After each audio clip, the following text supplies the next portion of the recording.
Үш бақытым Мұқағали Мақатаев, оқитын Утю Мариям Еркебуланқызы. Ең бірінші бақытым халқым менің, соған берем ойымның алтын кенін. Ол бар болса мен бармын, қор болмаймын, қымбатырақ алтыннан нарқым менің. Ал екінші бақытым тілім менің, тас сүрікті тілімнен жемдедім. Кей-кейде дүниеде түгішінде қасиетті тілімнен түйдім. Бақытым бар үшінші отан деген, Құдай деген кім десе отан деген.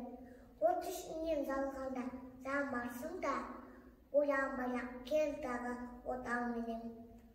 Үш бірдей бақытым бар алақанда, менің мұндай бақытты жаратар ма?